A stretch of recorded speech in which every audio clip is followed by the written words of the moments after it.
Welcome to Behind the Black Belt, a podcast about the people and black belts of BJJ. Welcome to Behind the Black Belt. I'm your host, Rich, and my guest today is MMA fighter and BJJ black belt, Adrian the Hunter Pang. Now, Adrian is Australia's top-ranked lightweight fighter and a world-class mixed martial arts fighter. With a career spanning almost 2 decades, he has fought in countless Australian and international MMA events. He has many, many titles, including XFC, CFC, Warriors Realm, and Legend Lightweight Championships. And his fighting career continues today under Australia's largest and #1 mixed martial arts promotion, One Fighting Championships. Now, Adrian has also participated as the striking coach for Team Australia on The Ultimate Fighter, Australia versus Canada. And he is currently the owner and head coach out of the very successful Integrated MMA, which trains out of Brisbane, Australia. Arguably, it is one of Australia's best MMA gyms. Integrated MMA continues to punch out champion after champion who continue to fight in international promotions all around the world. So, Adrian Pang, hello and welcome to the show, mate. Hey, g'day, Richard, and thanks for having me on, mate. It's a real honour to answer your questions today. No worries at all. The honor is mine. It is an absolute great privilege, mate, to have someone of your background and your caliber and your experience on the show. We are really, really looking forward to it. But we've got a lot to talk about. So let's roll straight into it, Adrian. We want to get to know a bit about you. So why don't you start us off? Where were you born and where were you raised? I was born in Papua New Guinea in a small town called Kokopo, which is half an hour out of Rabaul town, which is known as a volcano town. We lost the whole town in the 94 eruptions. Definitely one of the most beautiful towns in Papua New Guinea. So I was born in a small hospital there. It's still there today, exactly how it was. I've taken my family back there, and there's no air conditions in the maternity wards. There's no fancy stuff like everyone has here. So, I was born there, and I lived there for my whole life until I came here to attend high school. And what was, Kokopo, I stumbled across where you were born on the internet, and I've looked up Kokopo, and I can see, where it is. It's kind of northeast of Papua New Guinea, near Rabaul, sort of off the kind of main island of PNG, if you look at a map. What is it like growing up in a place like that? So it was, to us, it was just, we loved it. We didn't know any different. Yeah. I still talk to my dad today. So my dad had a small little general store. It had an old petrol pump that you'd have to hand pump to get your gallons up to gravity feed into the cars. Down a dirt road in the bush, right on the beach. We live on the coast. All my best friends were native PNG kids that went to the native schools, and they're still some of my best friends today. It's definitely a primitive country. Just we have first world. We have what's the word they use? They have first world resources, but they're limited in the way they're developed. So mate, we loved it. Our house, if you see what my dad's house was like, we had no walls in our house. It was just steel, corrugated iron and timber studs and stuff. But that's what we were used to, man. We didn't have all the luxuries, My mum made our cushions on the floor because we didn't have a couch and stuff. It's just what we were used to. So we didn't ever think we were missing out because that's just what we were born with. So. And how did your parents find themselves in Kokopo? Well, my father ended up there. His parents were they're traders during the war. They both went through the Japanese prisoner of war camps. Obviously, anyone that knows about World War II knows the Japanese invaded Rabaul Harbour, and they slowly took over there, trying to work their way into Moresby along the Kokoda track and eventually to take over Australia. So there's Japanese war tunnels all through Rabaul and Kokopo, hundreds of kilometres of underground tunnels. Right on our beach, there's a bombed ship that's rolled over that was rusting our whole life there. Wow. My dad used to drive a Japanese Jeep that was left over from the war. Wow. You could just go out into the bush, man. We got photos. We'd just find army helmets. You'd find old steel guns. You'd find bombs, bomb shells, tankers. My dad had katanas from the war. Man, it was just a different place. It really was growing up. Yeah. We didn't have Australian TV. We just did everything outside. It was a really cool life. And yeah, anyway, so that's how my father came there through his Chinese family. Yeah. And then on my mother's side, my grandfather, who lived to be 100, he was driving cargo ships through the war, all up through New Guinea. When the war was over, he moved his whole family back there from Sydney, and he continued on running tugboats all through New Guinea out to the islands and stuff. Yeah. He really fell in love with the local people. He loved helping him out. He played a huge part in the war. You know, he suffered a lot of adversity through the war that he'd never talk about. But that's what made him fall in love with New Guinea. And then obviously my father and mum met there, and that's where I came from. That's fantastic. And so your dad owned a general store in Kokopo, you said? Yeah, he just owned a little general store. Really humble beginnings, mate. It was pretty. Yeah. We definitely didn't live really well. But when you look at what he's achieved now and how well he's done for himself, it's pretty impressive. Yeah. And what did mum do back then? Mum worked with my dad. She helped him build his store bigger. They created like a house bilas, which is like a clothing store.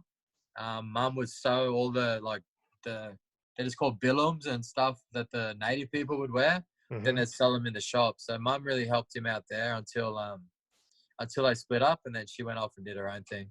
Yeah. Okay. And sort of that area you mentioned is a sort of volcanic area. And I read on the internet as well in 1994 was really wiped out by a volcano. Yeah. Have you got any sort of crazy stories about being in such a hostile area at such a young age growing up? Like, man, we got a lot of stories. But I mean, I was there when the eruptions were going off. And I mean, what is that like? It was like bombs, you know, it was like a boom, like these huge bombs. And then, you know, your whole shop was shaking. But the good thing about New Guinea is because it's built on top of volcanic soil, there's a lot of pumice in the ground. Yeah. So a lot of the time we get bigger eruptions on the Richter scale than these other countries do, but not as much collapses because of the ground we're built on. Yeah. But still, it was full on, man. We live in this harbor and you could see the main mountain exploding. That kept smoking and spewing lava for about 10 years. Even when we go back now, it's still smoking. Jesus. But it was just like, you know, you could sit on the beach at night, look across this huge harbor, which is actually Rabaul is inside an extinct volcano, a crater that blew out.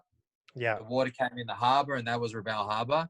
So, mate, it was like living in the land before time. You can see red lava spewing in the sky, running down the mountain. You're on salt water. It's crystal clear. It's like, it's really is paradise, mate. It sounds amazing. The photos I see are amazing. And I'm looking at a photo now that is talking about the harbor and the smoke in the background. It really unbelievable. I think land before time is a great way to describe that photo. I could imagine 100%. Growing up looking at that all the time would be amazing. So my father, when the eruptions were going off, everyone was evacuating the Rabaul town because we live half an hour away, right around the coast.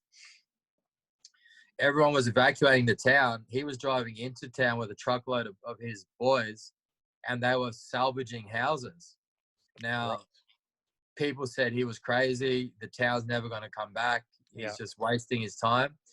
So the boys would scrape like, I don't know how many meters of ash every day off the roofs because it is really corrosive, so it makes everything rust. Okay. Anyway, long story short, man, is when the volcano stopped, nobody wanted the town. My dad bought a ton of real estate there. Everyone said he was mental. Yeah. And then before you knew it, the town slowly opened up again, and he owned half the houses on the main street. And because he was the only one that went in there and looked after and made sure everything didn't rust and the ash wasn't sitting on the roof and anything metal. I mean, he capitalized on that. He capitalized. Sounds like he saved it as well. Mate, he saved a lot. And, you know, everyone that works for him, he houses them as well. He doesn't they don't pay rent somewhere and come to him. He gives them houses and they look after it. And so my dad's a really generous person, but he just never talks about what he does for people. Yeah, that sounds great. And you're right. You know, you look at Rabaul now? It seems like a real, quite popular tourist attraction now. I was reading all this stuff on TripAdvisor and things like that, and it seems quite built up compared to the Mate, upbringing that you might have had there. it is absolutely beautiful. My dad's got a resort there now. Wow. You can go and swim with dolphins, man. Like 10 minutes away from his beach is like this really deep lagoon where all these dolphins come in, and you can literally swim with them. They'll come and jump around your boat. That's cool. Yeah, it's just something you just don't see in the everyday world, man. Yeah, that's awesome. And growing up, did you have any siblings, mate? Yeah, I got my brother, my younger brother, Jamie Pang. Yeah. And were you guys close growing up at all? Mate, we're like best friends, you know. Awesome. We're also battle enemies too. How so? But I mean, when you look at kids these days, what they're allowed to do, like my dad, we could do whatever we want. As long as we were back inside just after dark, he didn't care. If we got into fights, he didn't want to hear about it. Don't complain if something happens that you don't like. He said you just have to sort it out. Don't talk about it, just do it. That's my dad's thing. And mate, we had some hard times there, but you know, my brother and I are close. You know, he lives up in New Guinea now. We've been in some really big tribal sort of brawls before. Yeah, man, I could. This whole podcast could be taken up with stories of New Guinea. Absolutely. We can leave that. I'll just give you this one. I don't know if you can see it. I do have like this scar on my arm. Yeah, I remember seeing that. Yeah. Yeah, that's where I got speared in the arm. Oh man, you can't. I got hit with a spear. Huh? I was gonna say you can't not tell that story. I don't know. We were just in the middle of this tribal war once, and these two opposing villages were like, in New Guinea, man, like we got so many dialects. It'd be the same as like someone in Stafford, where we are. Yeah. Alderley, which is a neighboring suburb, is a completely different tribe, completely different language. Yeah. So then they're constantly always warring with each other. Anyway, we're in the middle of this huge tribal fight once, and you know, my mate got got cut in the eye, and I just got that in the arm in the middle of it. But how old were you when that happened? I was a teenager when that happened. Yeah. Wow. Yeah. And this is not an uncommon thing in Papua New Guinea. No, it's common. That's why it's just normal. I mean, some of my brother's got this big one across his head, but that's actually from being cut with a knife. I got a few in my back where I've been hit with rocks and stuff. Yeah. But it's just, for us, it was just normal. Like, so we didn't have, like, it wasn't different for us to see that sort of violence. So yeah, I don't really normally just tell the story. I've just got that scar on my arm to remind myself of it. Yeah. So describe to us, mate, you're growing up in Papua New Guinea. I mean, compared to how you see kids, you know, let's say 10 growing up, going to school, all that sort of normal stuff that we know now, how does it compare to your upbringing in Kokopo? Like, is it just get up, go to school? It can't be with all these warring tribes and whatnot. What does it look like? I don't know. I think nowadays everyone is so sensitive, and they're really overprotected.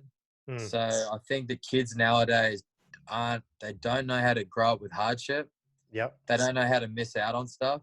Like, we really knew how to miss out on shit, man. But like, we didn't care because my dad wasn't like, he doesn't like talking about it, but like, he wasn't wealthy. But a lot of the Asians in Papua New Guinea were from wealthy families, whereas my father wasn't.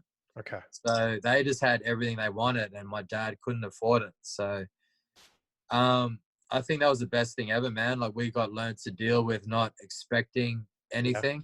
Yeah. Like when the government shut down my business, I didn't automatically expect to be compensated because everything fails, you know? Yeah. You've dealt with hardship before. Yeah. So I think, I don't know, going back to your question, man, with school nowadays, that kids are too protected. You know, everyone is always rewarded for sometimes not doing anything. Yeah. You know, you're not allowed to tease each other. Like, when we were kids, man, there was no such thing as bullies. Like, if you couldn't, I don't know, I just don't, you know, I do understand now, like, them hurting kids, getting their feelings hurt and stuff. But like my son now, he's not a bully, but I don't like him talking. You shouldn't always play the victim. Yeah. I think a lot of nowadays, they encourage you to feel like you're the victim all the time, that you can always dob yourself into someone else to sort out your problems. So Yeah. yeah, man, it's definitely a lot different. It is kind of hard to explain, Rich. It would be hard, mate. I mean, the world between when you and I were growing up compared to how our kids are growing up, not only has the world changed, but you're talking about completely different cultures as well. Yeah, You a know, completely different culture, mate. And PNG is a black country. Yeah. My best friends are Papua New Guineans. Yeah. My dad is PNG Chinese. My mother's European. So they like with these recent protests and I'm so anti-racist because I got friends with everyone, but I've copped racism from all walks of life, mate, from Yeah. black, white, and Asian. So yeah, I don't know, man. I'm multicultural, mate. I'm really accepting of everybody. I understand every circumstance, and yeah, man. Yeah, it's fascinating, mate. The thing that's so shocking, it's not so shocking because I went to high school with guys that were PNG exchange students, and I've worked with a lot of PNG guys, and you hear people like yourself talk about these tribal wars, and it just shocks me, mate. You know what I mean? I'm like, Oh, man. what is this? But people like yourself and people that have lived through it, you're like, it's just what happens in PNG. That's really hard to picture for people that have never been there before. And mate, the sort of damage you see, man, because they do not hold back. Like some of them, like dudes in PNG, man, we carry these bush knives around, which is like a machete.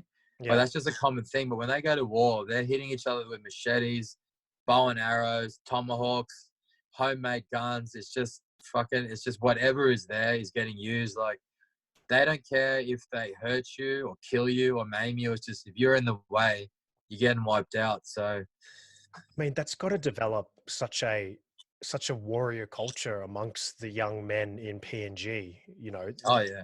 and that has to have come with you, and then later on in your life when you go into the martial arts and mixed martial arts, facing someone in a safe area like an octagon or something like that, it wouldn't have been the most scared you've been to facing someone in your life before, surely. I've done worse, mate. You try fighting a gang of drunken Papua New Guinean tribal dudes, mate. That's some scary shit because you don't know what's going to happen, mate. Yeah. We've been in all sorts of fights, and I got some cool stories, man, about that. But it's a different thing. That's why, and you know me personally. I'm not a violent person.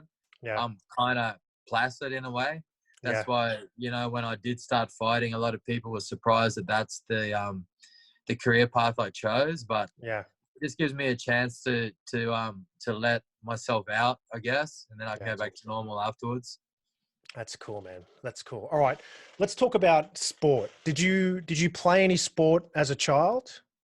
Man, that's what's cool is I'll just be honest. I was really shit at sport. I was fucking terrible. I was so bad. Like my dad was in the first 15 for St. Joey's in Sydney, which was a GPS school.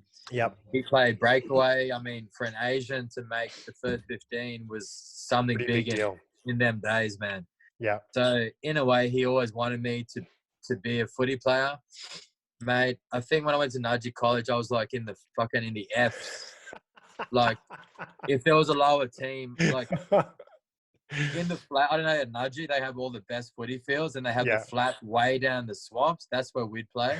Yeah. And none of us knew what the fuck we were doing. So when I was in grade 12, I did make the first 15. Yeah. But that's because I was in the Gap State High and there was only one footy team and they didn't even have enough players to make the team up. So, I did make breakaway. You made the first. Yeah, good. I played the same position my dad did. I made the first, but fucking we were such a shit team. I don't even know the team. So no real sports growing up besides trying to do the rugby. My brother was got all the natural ability. He's bigger. Yeah. Even his skin's harder. It doesn't cut. Yeah. I think the only time he's been cut is when a knife cut his head. I was talking about. Yeah. You punch him, his face doesn't cut. He got my dad's skin. He's good at every sport.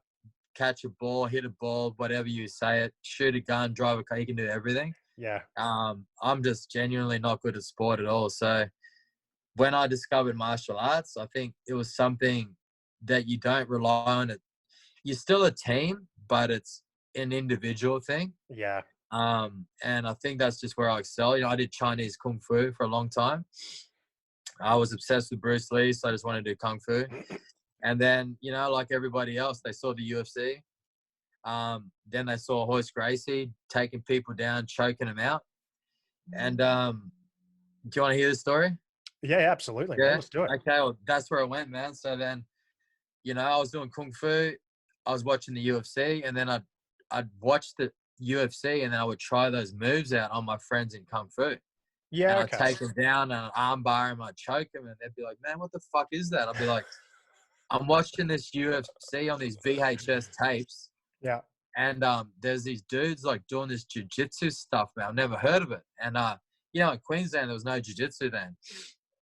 And then I kept doing it. Like, and I thought, mate, if I could take someone down and armbar them and choke them just off watching a video, Yeah. imagine how good you'd be if you actually learn it off somebody. So, man, I drove half an hour to Sunnybank just to rent the VHS cassettes from the Sunnybank Chinese shop. And then I watched these UFCs. I mean, that's a long drive just to get a video. And then whatever I saw on UFC, I'd do on all my mates. Yeah. So, yeah, man, I finally found a jiu-jitsu school. I drive 40-something minutes to train there. And that's what led me to where I am today. That's awesome, dude. So, yeah. So let's take a step back. So you were in PNG, and you said you sort of you hit around sort of 13, around that age when you moved to Australia. Is that right? Yeah, we came here 13. We came here to go to boarding school. Yeah. Okay. And then I stayed at Nudgee for a few years. I ultimately ended up at the Gap. Most PNG kids finish boarding school, they go back to work in the family business. Yeah. And that was always the plan, but you know, I discovered martial arts, and I mean, before MMA, I thought I was going to do Kung Fu for the rest of my life. I mean, I just loved it. Well, talk to us about your Kung Fu. Where did that start from, and what school you're training at, and all that sorts of stuff? Man, that's a good long story as well. You know, it all started, I just watched Bruce Lee on tape.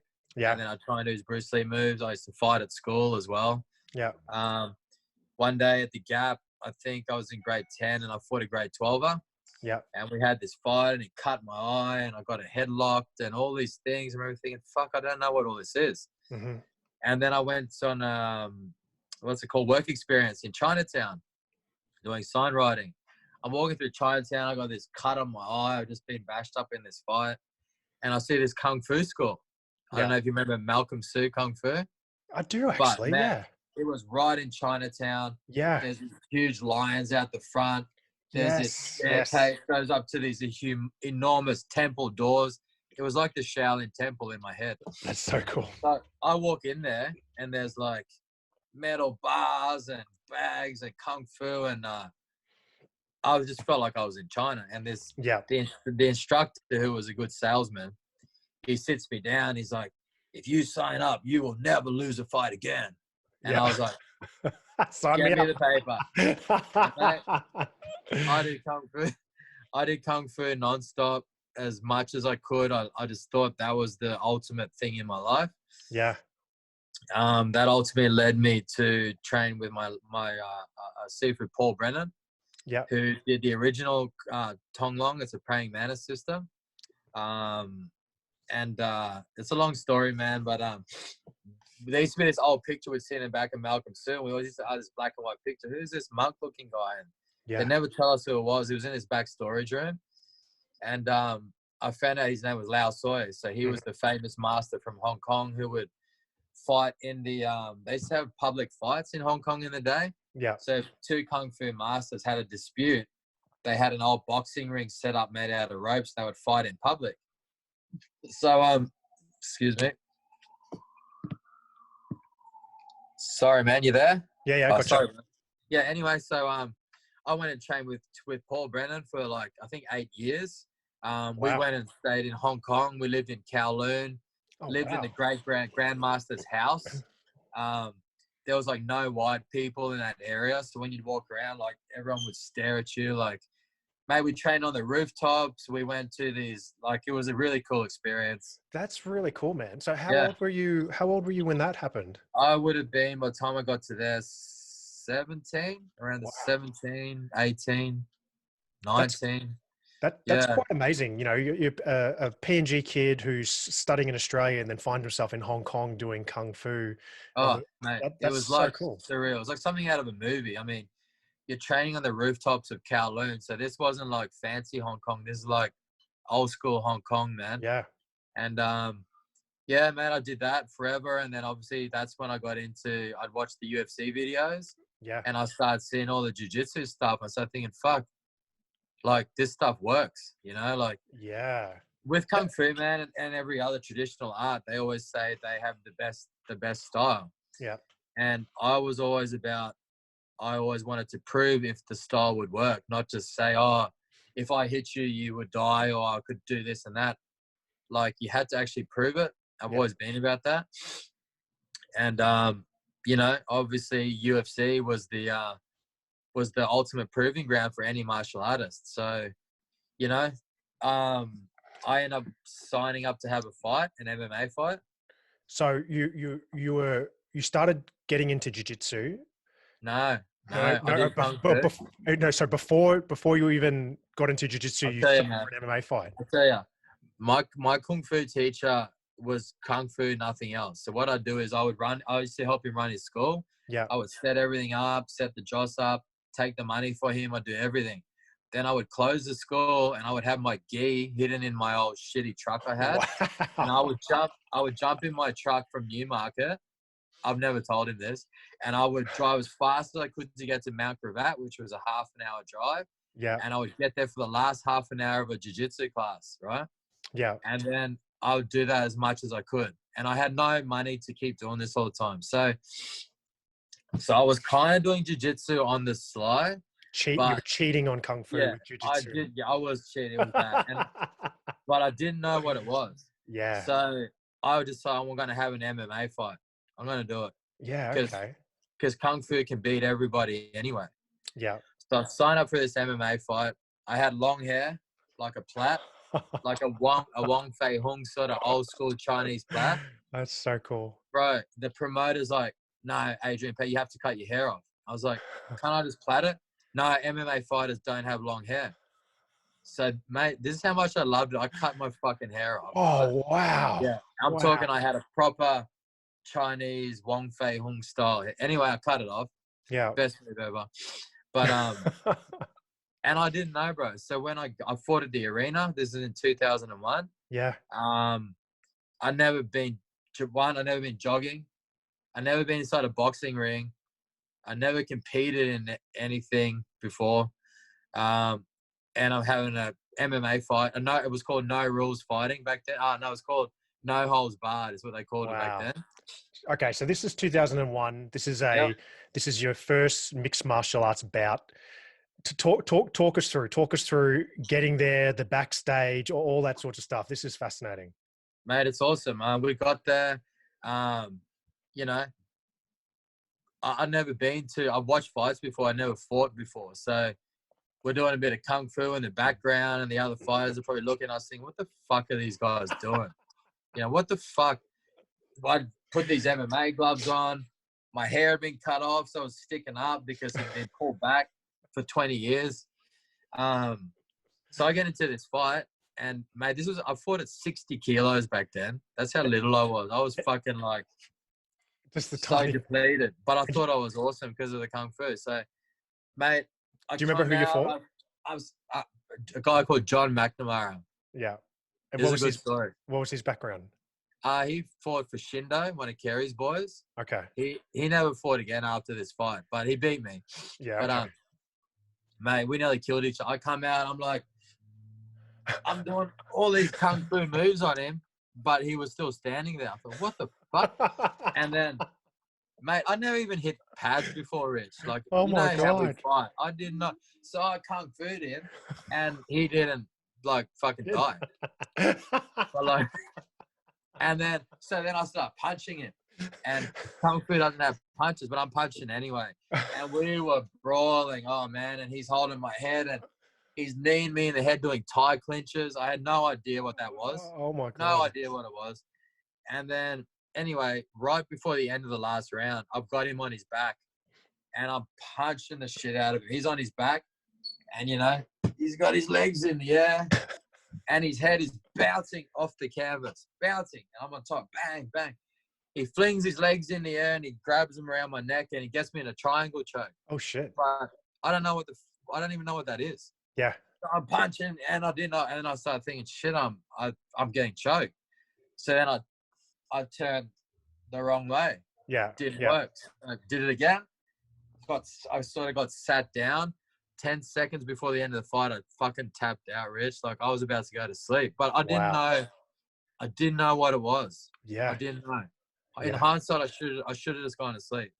But yeah, man, he win.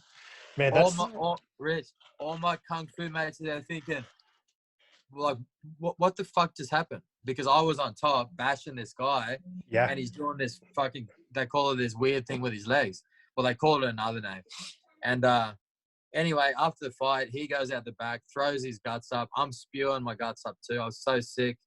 My kung fu teacher was just disgusted in me because of what happened. Yeah. And I think I got cut here. Man, I've never felt anything like it in my life, but I was addicted from that moment. And wow. There was another mate there who fought on the card, and he said, hey, man, if you want to do MMA, you should try and find an MMA gym, train some jiu-jitsu. And that's where I met Tony Green. Yep. Remember Tony Green? Yeah, absolutely. Well, his brother Mick Green fought on the same card. He fought this Luke Picklum. So that's how I learned to my introduction to integrated to begin with. Wow. Anyway, long story short, man, is that happened. He choked me out. He never ever fought again. Yeah. So when he'd see me at fight shows, he'd always come up and be like, oh, hey, man. And like, I was like his big claim to fame, because I think I went on, 19 years later, I'm still doing it and I still love it. Yeah. So for me, mate, if I hadn't lost, I probably wouldn't have changed anything. I would have thought, I can do it. Yeah. So losing that fight ultimately made me, I went and found a boxing gym. I went and found a proper jiu-jitsu gym. I went and found a wrestling gym. I used to drive all the way up to the Sunshine Coast to train with Tony Green and his brother. Yeah. And that's what led me to where I am today. That is one of the coolest stories I think I've ever heard, Adrian. Yeah. That is awesome, man. That is awesome. So you finished this fight, your sort of eyes were open to mixed martial arts and all the different styles. And was that just the end of Kung Fu for you? Mate, my Sifu probably won't see this anyway. Like, I still see him, but like, he wasn't even there at the end of my fight. So I was out the back. I don't know if you know the arena. It's like a gladiator coliseum, mate. It's half in the car park. I'm all busted up. I'm sick. He came to see me at the end. I rang him. I was like, hey, you got my wallet and my keys and stuff. And he said to me, you have to choose. What are you going to do? I said, well, Sifu, I said, how can someone be on their back and I'm punching their head off the canvas? It's bouncing off the canvas. And then he flings his legs around and he chokes me. Like, I need to learn what that is so that I know how to defend against it. Yeah. He said, well, you have to choose. So right on the spot, man, I said, I want to go learn jiu-jitsu, see if I do. So he gave me my wallet back and he said, see you later, son, because he used to call me son. I was like, I brought him all his students in the day, and there's a long story there. And that was it, man. I broke ties with him. Yeah. And, I went and started my jiu-jitsu journey. I trained jiu-jitsu every day. Wow. I competed in jiu-jitsu. I medaled in all my comps. Well, I won every comp in Brisbane. Went to the Pan Packs, obviously. I came third in the Pan Packs. I just loved it. It's all I wanted to do from that moment on, yeah. Yeah, that's a great story, but it's not an uncommon story that you hear. People sort of have done these traditional martial arts for years, and then they just see this one thing that's just so practical, in your instance, that triangle choke, and then it just creates this thirst of, I need to learn what this is. That's why the guys nowadays, they got no idea how good they've got it. They can come into my gym, they can learn how to box, they can learn Thai boxing, they can learn jiu-jitsu, they can learn wrestling, they can do MMA. Yeah. It's all here. Like, in the day, we had to outsource it from so many places, we had to read magazines. Like, we just didn't have the access to it that they do nowadays. Yeah, absolutely. Yeah, that's what I think is cool about the modern mixed martial artists is they are a complete mixed martial artist, whereas from our day, you were a traditional martial artist that specialized in one thing. Yeah, Whereas now, man, like some of my guys are just good at everything. So yeah, yeah, it's an exciting future for the sport, mate. absolutely, absolutely. So talk us through, Adrian. Your beat. You don't sound like you didn't go straight. You didn't just do jiu-jitsu. You went boom MMA, and you did the boxing, you did the wrestling, you Mate, did that's jiu-jitsu. all I wanted to do was MMA. I just wanted to fight. Okay. That's all I wanted to do. I didn't realize you could get paid for it. Yeah. So, because I didn't get paid for the first one. And then, mate, I walked into this boxing gym in Brendale. Yep. There's a guy I train with now from Nitro Boxing called Blair Studley. Yeah. He was a boxer there then. So I went into this hardcore boxing gym, mate. If you knew, it was called Advanced Gym in Brendale. Had an old boxing ring, sweaty mirrors, just something you'd see in a movie. Mm-hmm. And I walked in and said, "Oh, hey, I want to learn how to fight." And most people lie, but he said, "Oh, have you done anything else before?" This is the coach. And I said, "Yeah, I did like 8 years of kung fu," and I'm surprised they didn't laugh at me, but they knew I was a serious person. I think I still had marks on my face from fighting. Yeah. And they said, "Oh, you can start over down the end and start skipping, and then we can work through some bag work."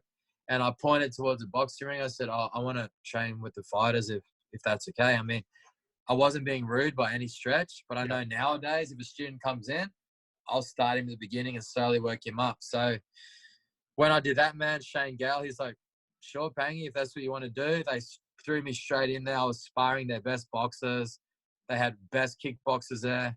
And then in the end, he'd let me do MMA with him. So we put MMA gloves on and we'd do what I thought was MMA in the day. And, mate, that's where it all started, buddy. So that's all I wanted to do. So I would do that as well as going and doing my jiu-jitsu at Mount Gravatt with Darren McKean. Yep. And, yeah, that was it. And how did your sort of jiu-jitsu game, you obviously developed quite quickly. You sort of talked about all the competitions you went into. Do you remember sort of getting your blue belt and your purple belt and sort of working your way up? Yeah, man. Like, Darren was cool because you wouldn't nowadays, man. You see these guys like, if you train for 3 months, you get a stripe. Train for 6 months, you get 2 stripes. So in 1 year, you'll have your blue belt. So in the day, man, it wasn't like that. I remember in the day, Peter DeBean said, "Oh, if they go to Pan Packs and they medal, then they can have a blue belt." Yeah. So if you didn't medal, you weren't good enough. So nowadays, man, guys are getting belts that haven't really tested themselves, especially young guys. Older guys, fair enough. But, I went to Pan Packs. I came third in Pan Packs. We came back and I got my blue belt. There was no stripes in the day. And, mate, and back then, just having a blue belt was like a nowadays black belt. You thought, Yeah. I can't believe, purple belt was unachievable. You'd be like, fuck, imagine when you're a purple belt, how good you got to be, So, yeah, I had that for a while, man. I definitely came up the old school way. I was not handed anything at all. It took me a long time to get my black belt. Some guys get their blacks pretty quick now. Yeah. And I'm kind of proud how long it took me to get mine because I know I earned it. I didn't just do a certain amount of time per week to get my black. And I think that's the difference between some of the guys that get it nowadays and some of us older guys. Yeah, that's awesome, man. Hmm. And so do you remember the progression then to your next MMA fight? Because I'd love to hear the comparison between your first one that you sort of just went in blind and then your next, which you would have been training up for. Mate, no idea. So then what did I do? I think I had to, I think I had like a boxing fight. I started going jiu-jitsu competitions. Yeah. And, I was just smashing people in jiu-jitsu. Because that's all I did. And, I kind of got it. And then I had a boxing fight. I remember my coach saying, Pangy, he said, all you got to do is get out of the first round, you'll be fine. Because it was my first boxing fight. And the guy I fought was from the Australian Defence Force. But he was meant to have 0 fights as well. When he came in, he's got like this flat nose and he's flat. So maybe fucking he's boxed before, but it was the truth. Yeah. I got out of the first round. The guy went absolutely spastic on me. And then I beat him, a 3-rounder. And then, man, basically I'd have boxing fights or kickboxing fights as warm-up fights for my MMA fights. Okay. So yeah, I think I had a boxing fight. Then I had a MMA fight, and another one down the coast. That's when the guy gave me $200. I was like, oh, can you get paid to do this? I would have paid to do it in the day. That's how much I wanted to fight. Yeah. It's like, fuck, I just got $200 to fight. And they gave me a room down the coast. So I thought, fuck, this is all right. And so I had that fight. I lost by a decision, a pretty average decision. But to me, it was kind of a win because I thought, I'm doing something right now. I fought a proper fight. I fought a skilled MMA guy. I think I'm going the right way. So, then I had a few Thai boxing fights. And then I think my third MMA fight, I won by choke. And then, mate, it was just onwards and upwards from there, mate. Yeah, that's cool, man. That's cool. And you mentioned Thai boxing. Now, you've spent a bit of time in Thailand training in Muay Thai. Yeah. What's that experience like compared to the training that you were doing in Australia in your sort of average boxing gym? Mate, I think it was just Fairtech started sponsoring me. That's how we ended up going to Thailand. Okay. So you get to train with like Yodsen Klo before he was totally famous was there. Yeah. Gao Fairtex, Narapon, a lot of really famous dudes were there. We just did it for the experience. I just wanted to learn every style I could, so I could take the best of everything. I remember my second or third, whatever, kickboxing fight. We were at the back doing double leg takedowns and mucking around doing wrestling stuff because I didn't really take it seriously. I just thought I could just kickbox because, MMA has everything in it. So a kickboxing fight is not going to be hard. It's just a kickbox. And plus you got these big gloves on. So, I was just smash people in them fights. And, I didn't really take it as seriously as I probably should have. Mm-hmm. But, I think I'm like 6-1 in Thai boxing. I lost my last fight. I lost a title fight by decision, a 5-round fight. So, mate, Thailand's awesome. It's really good to experience the culture, learn how their way of life and training the way they do it. Yeah, they definitely do a lot of hardship. We got a mate here in Australia, man, and man. Every now and again, I'll still go over there just to humble myself. Mm-hmm. Just to not be a coach for once and get coached. I truly enjoy it. And when you say it's sort of they endure more hardship, is when you go to train in Thailand, is it like what you would imagine like a training camp is? That is your key focus for the day, and it's just all about training. Like talk us through one of your average days when you're over there training.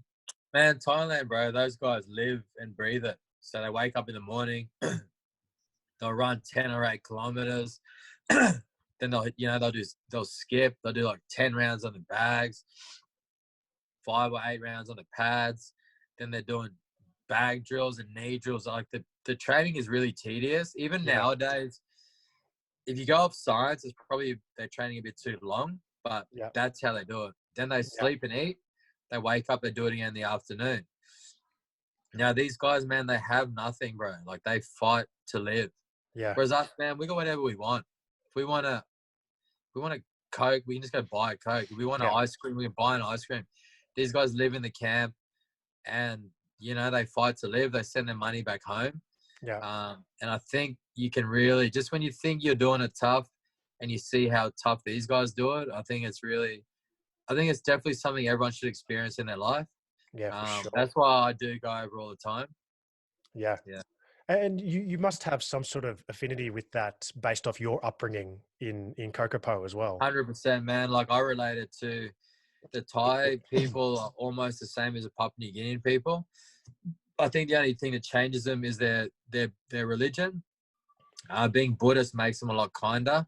Yeah. Okay. A lot more compassionate to other people. Whereas in PNG, it's kind of like kill or be killed sometimes. But they definitely experience the same hardship. Papua New Guinea has a lot of some of the guys I train with, man, look like bodybuilders. Yeah. They're like shredded. They can run as far as you want, as long as you want. They're just natural athletic people. They just don't have good training there.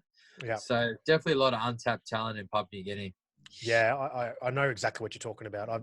As I said, I had some PNG guys go to my boarding school when I was growing up, and these dudes were just like Adonises, man. They were just, Yeah. we're all Oh these my God. scrawny teenagers, and they're like these full-on men the same age. Yeah. It was incredible. Yeah. There's I don't know, something living near a volcano just gives you superpowers or something. I don't know. No, they're good. And there's a lot of natural testosterone in what they eat. Like they eat a lot of taro and yam and stuff like that. Yeah. And like all my mates when they were little, they had to know how to make fires. They had to boil their own rice to carry to school because that'd be their lunch. Yeah. They had to walk to school. They weren't driven there and dropped off by car and doted on. Then they walked back after. So, man, they definitely learn to be tough at a young age and how to survive. And yeah, man, I think our gym in New Guinea one day will probably create a champion, no doubt. For sure. For sure. So, Adrian, you're training in all these areas. You're getting into your mixed martial arts. You're doing these other bouts. When was it that you sort of hit the peak where this wasn't something that you just sort of loved to do? This was something that you're going to be a professional at. You know what I mean? When you're like, okay, everything's added up now. This is my career. I'm going for Yeah. it. When was that? Well, man, nowadays, like people have amateur fights and they try to pad their little records and crap like that. But like my first fight was a professional fight. I didn't know there was an amateur thing. I just had a pro fight, probably way before I should have even had one. So, Yeah. and I always wanted to do it. I just didn't realize I could make a living out of it. So I've worked my whole career, Yep. right up until I think, was it 2014? I shut my joinery Okay. and I sent it back to New Guinea. So I worked my whole career right up until then. But, I just always knew I wanted to do it. It took me, I can't remember, it took me quite a few years before I fought for my first belt. Yep. And then several years before I fought for a second one, several years, a second one. Like, you earned your shot at titles back then.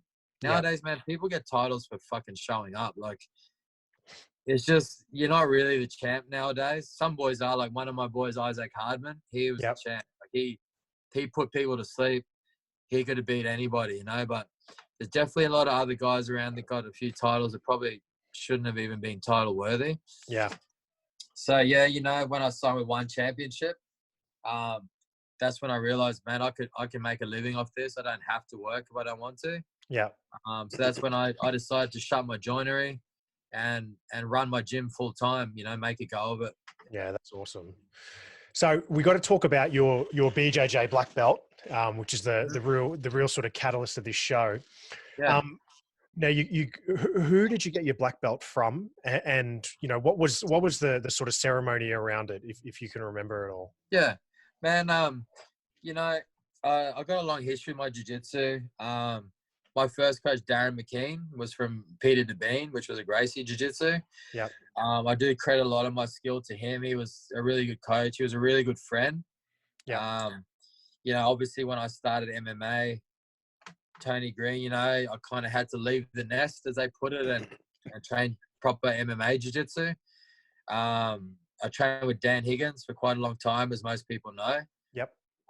We did a lot of cool stuff together. And then Luis Tenuri, I'll go through it all. Roberto Travan, he was a world jiu-jitsu champion, used to be here, so he was training at the gym. We trained under him for several years. He then moved back to America. Then Luis Tenuri was training here for a few years as well. He was the XFC heavyweight champion. I trained under him for quite a while. He then went back to Brazil. But ultimately, he's the one that gave me my black belt. Yeah. Yeah. Okay. And what was the feeling? I mean, did you know it was coming? Was there a test for it? Was it just hey, one night we just make the announcement? It's kind of old school. Like, Dan Higgins graded me to brown belt, purple and brown. Yeah.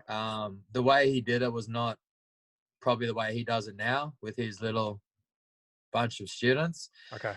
And then, when Luis came over, that's when they awarded me my black belt, being that Luis the 5th degree. And I think you need 2 degrees before you can hand out black belts. Yeah. So Luis came over. I did have an indication I was getting it. Yeah. And so that's how, yeah, they just had the whole gym here. I had about 60 of my students here. And then they awarded me a black belt. You know, to me, that was a huge milestone in my life then. I never, ever in my life thought I'd get one. Like, in 2001, man, when I started fighting, like, everyone back then, if you speak to them, no one ever thought a black belt was achievable. It was like this mystical thing that only Brazilians had. Yeah. Nowadays, man, like, fuck, it's a shame, but there's a lot of black belts around that kind of get it just because they've trained for a certain amount of time. Yeah. So yeah, it was cool to get it finally, mate. Yeah. I think I well and truly earned it, man. Yeah. I've competed in every type of combat. Like, I wrestled as well. I was a Queensland wrestling champion. I fought every type of style there is. I fought around the world. Yeah, so, man, I was really humbled to get it off Luis and off Dan Higgins. You know, I was a very loyal student to him. I did a lot for him the time we were together. Yeah. And, yeah, man, that's it. That's cool, dude. That's cool. And I'm pretty sure in your gym you've got your plaque of all your belts, do you not? Yeah. Of all, that's pretty cool. And that I mean, there's not many plaques that span that long time period. So that's an amazing achievement. No, I mean, I think in this gym, you mean of my champions or myself? Sorry, your BJJ, your belts. I remember seeing you had all these. Oh, stacks. yeah. How cool is that? Yeah, that's awesome, man. That's awesome. I think I got that. How can you see that? Oh, no. I don't have reverse screen. Oh, yeah, I do. Do I? Hang on a sec, man.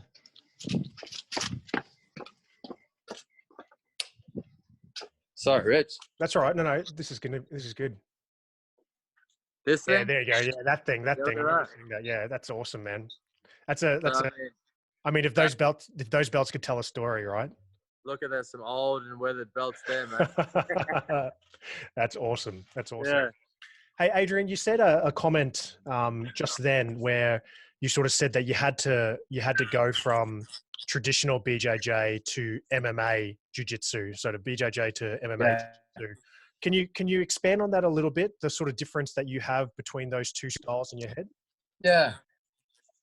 That is a good question, Rich. Thanks for bringing that up. You know, a big part of my life was a guy called Tony Green. Mm-hmm. Him and his brothers had a gym called Integrated Martial Arts in the day. That's what we started training under. And he's the one that gave me the talk. Like, when I lost my first fight, he was there. He was just this humongous bodybuilder. And, mate, he's like an uncle or like a brother to me, more like a brother. And, you know, he didn't have to say anything to me. He's not my friend or anything from before. He didn't know me. Yep. But he gave me some good advice about finding, you know, the right martial art gyms to train at, boxing, wrestling, jiu-jitsu. And then ultimately when I was doing my jiu-jitsu and doing my competitions, when I wanted to be serious in MMA, he was like, mate, he said, I know you love your coach and stuff, but it's time to leave the nest. You know, you're kind of comfortable in this little jiu-jitsu world, but MMA is a whole different animal. He's the one that introduced me to Dan Higgins. Yep. And he said, mate, train with this guy. He's an MMA teacher. You know, I think Kyle Noak was training with him at the time. Kyle Noak was just a little welterweight. And that's where we started, man. There was Dan, Kyle, and myself and Amanda Stewart. Yep. I don't know if anyone remembers her. She was the first ever women's MMA champion. Yep. There was basically us four. We're just cruising around the country trying to learn different styles of martial arts so we could put it together. And, yeah, man, that's where integrated mixed martial arts started, mate. That's awesome. Yeah. Now you mentioned Kyle Noak, and you know part of your bio talks about how you were the striking coach on that season of The Ultimate Fighter, Australia versus Canada. Can you talk us through how that came about and what that journey was like? Man, Kyle moved over to Jackson's in New Mexico. Yep. He was there for about 5 years or something. Just a quick story, man. When the first UFC came, Greg Jackson come over. He used to come over and train at the gym with Dan. We'd have Nate Marquardt, Keith Jardine, Jago Sanchez came over. Yep. When people didn't know who he was. Anyway, Greg Jackson in the day before he was famous gave me the talk of like, hey man, come over to America. We'll get you the right dietitian. You know, we can get you into the UFC. And me, mate, as a loyal person, I said, Dan Higgins is my coach, and I wouldn't leave him to go anywhere. Yeah. You know, and to me, that meant a lot then, because I did think a lot of Dan. But, you know, maybe if I had just been a little selfish and thought about myself instead of everyone else for once, maybe I could have gone down a different path. I don't know. Yeah. But, sorry, man, I don't know what the original question was now. No, that's all right. And then Kyle, Kyle. So anyway, Kyle's over in America, and you know, we'd speak every now and again. I didn't know he was doing Ultimate Fighter. So I was getting a knee operation, so I'm in hospital. I've checked in. I've got my little wristband on. I got my dressing gown on. I'm sitting in the waiting room fumbling on my phone. Next minute, he messages me, Brux, can I call you? Something about the UFC. I was like, what? What? He goes, can you come over and be the striking coach for Ultimate Fighter? I was like, bro, I'm getting a knee operation. Stop fucking around with me. He's like, Brux, I'm serious. And then he sends me all this stuff. And I said, bro, I'm on my phone. I'm about to go and get my knee operated on. Like, I'm serious. So I sent him this picture. And then, mate, he got the UFC to contact me. And wow. I just got up and I said, hey, I've got this wrist. I just got out of my gear. I think 3 days later, they had me fly to Canada, and I stayed there for 7 weeks. Oh, wait, so you didn't do the surgery? You literally said, I got to go. No. I was like, bro, it's serious. And I was like, yeah. It was like, I think it was like a meniscus or something. So it wasn't major. So I got up and walked out and said, hey, I just got a call to go and work in America. So I think by the time they cleared my visa, it took 3 days. So 3 days later, I dropped everything. Like, I had a joinery and shit. Yeah. And I went over there. I flew 23 hours to get there. Holy moly. That's Mate, you know, crazy. Yeah, I mean, I gave up. My wife is super supportive. Yeah. You know, I got 2 kids. They were small. Like, that was a big sacrifice That's to a just tough ask, leave. man. Yeah. Absolutely. 3 days later, man, I'm fucking in Montreal, fucking America. I've never been to America. Yeah. And there was man, we were put in this enormous condo, right, overlooking the ski fields. It was just like whatever you wanted, mate. It was on tap. Yeah. And Yeah. so you went to do this show. They put you in this condo. Was that living in the house with all the fighters as well? No. So we were like different. we were in a place called Saint Savard, which is some fancy ski town. It was Okay. So it was about a half an hour drive from the studio. Yeah. But like, man, it was like -4. It was like snowing, man. There was like, bro, like I wouldn't even recognize the place now because we were there in the snow. Not Brisbane weather. Maybe we were doing ski boarding, stuff like that. Like, we just had to drive and teach at this show twice a day. Yeah, okay. The house was in a different area. That way, like, crazy fans couldn't piece together where everyone was. Yeah, okay. And, yeah, man, we filmed inside this huge warehouse. And, you know, I'd hold all the boxing mitts for all the fighters as they fought. I sparred with them all, trained with them all. Man, it was a long 7 weeks. Yeah, I remember, you know, we were Facebook friends back then, and I remember you were pretty tired by the end of it, man, especially with no notice. You're suddenly in Canada. 7 weeks is a long time to suddenly be away. Bro, I just went and my knee was jacked. Like, so I think it was my right knee from memory. Because when I'd spar, I'd kind of drag my knee behind me. I couldn't do as much jiu-jitsu as I would have liked to have there because I had a really good jiu-jitsu coach. My knee just wouldn't bend, but you know, I sparred all the boys and it was a good experience for them. Yeah. But, you know, away from my family, I don't think I would do it again. No. Yeah. Well, talk us through sort of when, you know, we obviously only, the normal people see the show from one side. When they bring you in as a striking coach, are you, as we'd imagine, you take these guys for a striking lesson, you're instructing them in that twice a day? Yeah, we do. If we had a striking class on, I'd lead the class, whether we're doing pads, sparring, drills, stuff like that. Yeah. I would then do individual pads in the cage for whoever had a fight coming up. I would do that pad work. And, yeah, man, it was kind of grueling, man. A little bit tiring. Like, you just kind of around, like, you're mic'd up all the time. Yeah.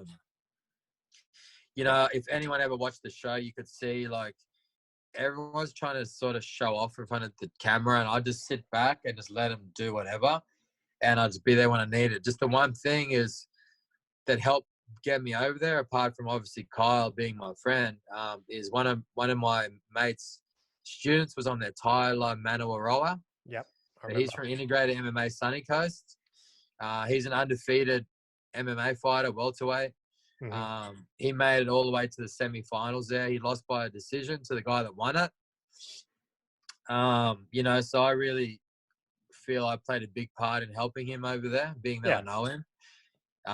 You know, he had a bit of a problem, bro. Like, he was drinking a lot of alcohol, and we got there and they're all complaining, and the Americans are like, yo, man, Tyler's fucked. He's not gonna, you know, he's calling out the main guy. Yeah. Because everyone's like, oh, yous are all scared to fight Nordine, blah, blah, blah. And Tyler goes, I'll fight him. I'll fight fucking any one of yous.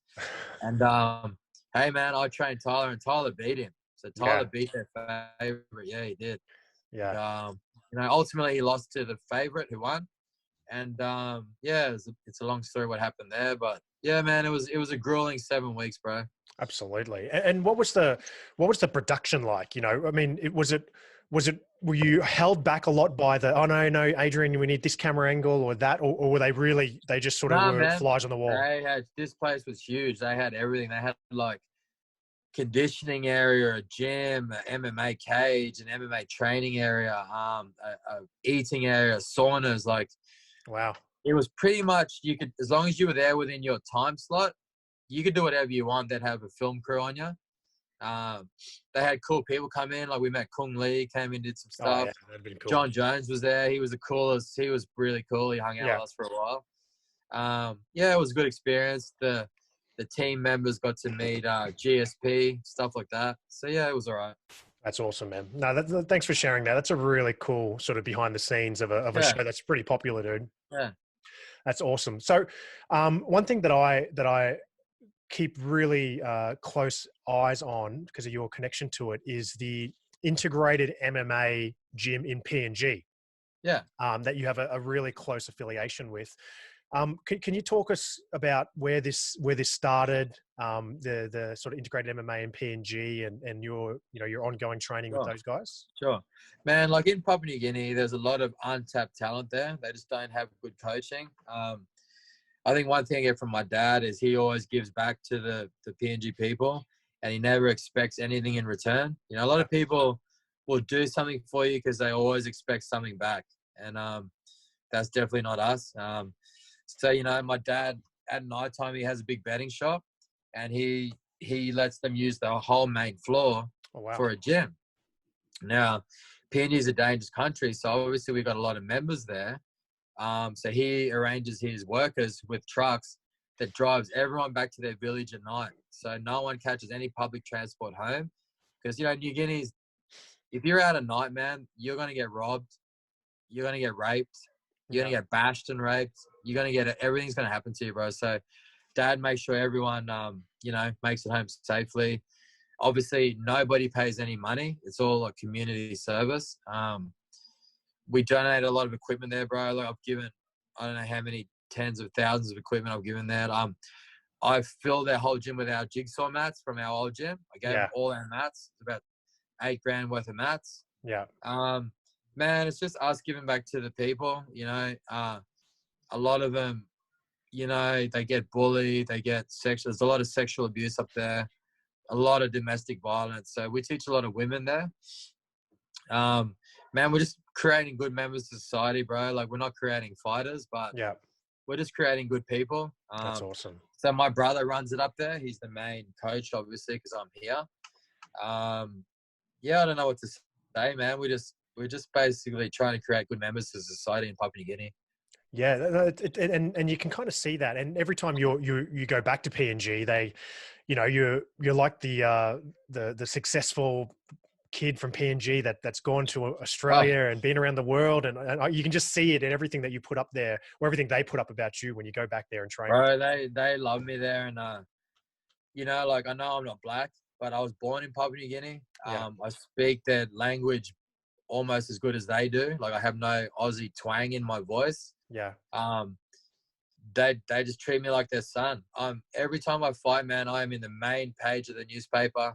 Yeah. They fucking love me. Like, I can took the prime minister knows me, the fucking police minister knows me, the lawyers, all the big shots in PNG know me, right down to your grassroots thief on the street. He knows me. Like, and man, I'm a good person, bro. I don't talk about myself all the time. Yeah. And I'm normal, bro. I don't boast, and that's what they love, buddy. So when I fight, man, they just love it. They in PNG, man, they love rugby league and violence. So it's just they love me for it. And you're not good at the rugby league thing, but you're good at the violence thing. I'm flat out catching the ball, mate. So Adrian, we had an amazing description of your first MMA fight. You've been on this Ultimate Fighter show. You've had a lot of fights now. Can you describe to us now what it's like to be in one of the largest MMA shows in the world? ONE FC. How does a fight? How far out does a fight get started? What's your build up to it, and then what is it like to get there, get ready for the fight, and then be there for it? Man, I fought for every promotion in Australia. I was fighting internationally. I signed with Legend Fighting Championships before that. They were really big. That was in Hong Kong and Macau, and that was a really good experience. I became the first champion to Legend, like an Asia Pacific champion. That was my first foray into actually earning good money. Yeah. Being on TV, I was in like billboards and shit in Hong Kong. So like people in Hong Kong knew who I was. And you come back here and no one really cares who you are. But it was really different over there. So that was the way they treated me was really professional. They had a lot of money, which made me see the other side of it. Obviously, I've got friends in my team that have made the UFC. Yeah. I've had 3 offers to fight in the UFC before that came at bad times. And, ultimately I sat with Matt Hume one day, Demetrius Johnson's coach. Yeah. He's the matchmaker for ONE. And he said to me, you can keep waiting for another shot in the UFC and maybe you'll make it well there. Maybe you won't. He said, you've got a name in Asia. We'll sign you. We'll offer you a 6-fight deal. We're going to do all this. We're going to do that. And I didn't say no straight away. But then I came back and I sort of thought about it. And, I did Kung Fu in Asia. I fought for Legend in Asia. I was the first champion there. They really took me on, even though I'm not from there, because of my Asian heritage. They really included me to be one of them. Yeah. And so, at the end of the day, I signed with ONE Championship. And I fought soon after in China. And mate, it's just awesome. It really is a different experience. Like when you see how big the arenas are and how many tens of thousands of people, and it's really something else, man. And man, I think I'm 42 or some shit, so it's fucking taking a long time to get here. Yeah. And I know I can get my students here a lot quicker than it took me. But mate, it's something else, man. When I fight, man, I'm just so grateful to have earned my shot where I am. And every time I fight, I'm fighting some of the best guys in the world in front of millions of people. I'm getting paid unbelievable money. Man, it's like I'm living the dream, man. That's it. That's awesome, dude. And one thing that you're one of Australia's best fighters, but also owner and head coach at one of Australia's best mixed martial arts gyms. So to talk us through, so I've trained at Integrated MMA, and I see the guys that come through, and you've got these sort of young kids. Talk us through a young Adrian Pan coming to Integrated MMA for his first lesson. What are you looking for in someone that wants to go there and fight? What are they going to get out of the gym? What am I looking for, man? I'm just looking for we could go into the stories I've heard from people is that could be a whole book as well.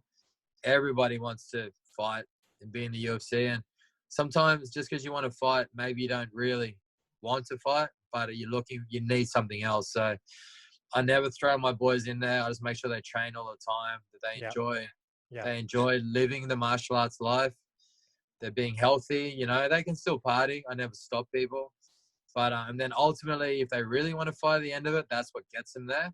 Yeah. And if they don't, the martial arts just helps them get to somewhere they need to be. So man, I got 30 some fighters here. You know, I've seen it all. Like when I started integrated, mate, like Dan Higgins was the coach. He's the one that could beat everybody up and submit them and whatever. But like I kind of always ran everything. I made sure we had pads and everything we owned, man, fit in one little box, mate. And we would lock it at the end of every day at a gym we rented. You know, now I've got a 400, 500 square meter gym. Like I got so much stuff here and, you know, we slowly built it up, you know, and I don't think many people can compete at my level and run a gym. So, you know, I run a gym full time. I train with all my fighters. I spar them. I grapple them. I wrestle them. I don't make them do anything that I haven't or wouldn't do myself. And then once the hard training's over and they're all chilling out and taking Facebook photos, I'm teaching the next class. You know what I mean? And I've got a team behind me that helps me teach the classes. But, you know, I run the show and it's my name on the line every time one of my guys steps in there. And I put a lot into my boys. You know, I got a lot of champions I produced on my own. Yeah. And I got a lot of ones coming up. So, you know, I treat all my guys like they're my close friends. And when they lose, I lose with them. When they win, I win with them. So, yeah. That's awesome. And so the integrated has grown so much over the last few years. What's next for the gym? What's next for yourself?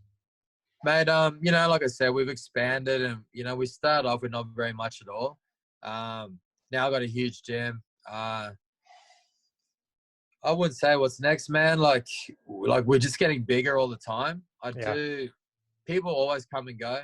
They think they can find better somewhere else and they normally don't do too well. And I got fighters come through that MMA was something they needed at a certain time of their life. Yeah. And then when they leave, they go on to do something better with their lives. Like a lot of my guys that are left are now own plumbing businesses. They do waterproofing. They do scaffolding. Like they have never gone on to do something worse. Yeah. Yeah. So I think it just helps people with their martial arts, puts them on the right track to achieve whatever in life it is they want to achieve. Yeah. So for me, man, I just continue on doing that. You know, I have fighters come and go. I have champions come and go. I've had people pretty close to me get pretty jealous of not only the success of the gym, but the success of some of my athletes. And, you know, they come and go as well. So, but I'm still here, mate. And we just get bigger and better all the time. So, yeah, I wouldn't want to say what's next, but, you know, we're just always creating champions and I'll continue to do so till the day I don't want to do it anymore. Yeah. Well, Adrian, that's been an amazing story, mate. And I've known you for a very long time, and most of that I've never heard before. I thoroughly enjoyed so much of that. You know, from such humble beginnings in this beautiful place, Kokopo. You know, you had this really humbling upbringing surrounded by this just unfathomable violence. And then this, the coolest first MMA fight story I think anyone has ever heard. Hopefully everyone listens to this because you will not hear a cooler first fight. No way. And then your eyes opening to the mixed martial arts world and then just the journeys from there. And then finally being able to make it as a full-time coach and gym owner, and just this factory which is integrated MMA that's producing these champions all the time, mate. It's something that you should be, you know, considering you came from this little town next to a volcano to what you own and all the people that owe you so much of their lives for what you put them through and develop them. You know, it sounds like it's an amazing story, mate. So thank you, Adrian, for so much for being on the show and sharing that with us today. It's fantastic. And everyone that's out there, you know, I hope you've thoroughly enjoyed as much as I have this episode of Behind the Black Belt with Adrian Pang. Now, if you're ever in Brisbane and you want to train with the best, then check out Integrated MMA. You can find them at www.integratedmma.com. And you can also follow them on Facebook. They are at IMMA HQ. That's at IMMA HQ. If you want to follow Adrian Pang, check out his fighter profile. It'll link you to all the Sherdogs and all that sorts of stuff. Start off at www.onefc.com. Look for Adrian Pang. You'll find everything you need. And you can find him on Facebook at Adrian Pang. And you can also find him on Twitter at Adrian Pang MMA is where you can find his Twitter handle on there as well. So, mate, thank you again, Adrian, for that. That has been an absolute pleasure to have you on the show. Have you got any sort of final words of wisdom before we sign off? Yeah, Richard, thanks for having me on, man. I really appreciate, you taking the time to learn about the black belts around the country and all the individual stories we have. Appreciate all the listeners, and I really appreciate all my fans that have stuck with me through the years, because I have had a lot of ups and downs. I've had some serious things happen to me that I've fought through. And, I just appreciate all you guys, and anyone that wants to do martial arts or something, I just always encourage you just to do it, have a go.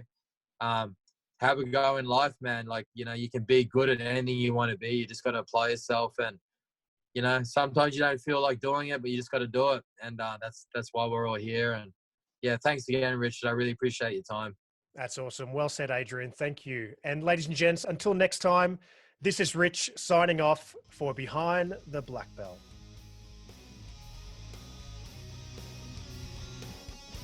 Behind the Black Belt is proud to support veteran grappling. Veteran grappling is using the grappling arts to improve the lives of military veterans and first responders. Visit www.veterangrappling.com to learn about scholarship opportunities and more. Join our community on Facebook and our website at www.behindtheblackbelt.com. Behind the Black Belt is a TDP Studios production. Behind the Black Belt is copyright of Richard Thapthing Thong and TDP Studios. The music used in this episode is Rocking Forward by X Take Rux and is used under an Attribution International 4.0 license.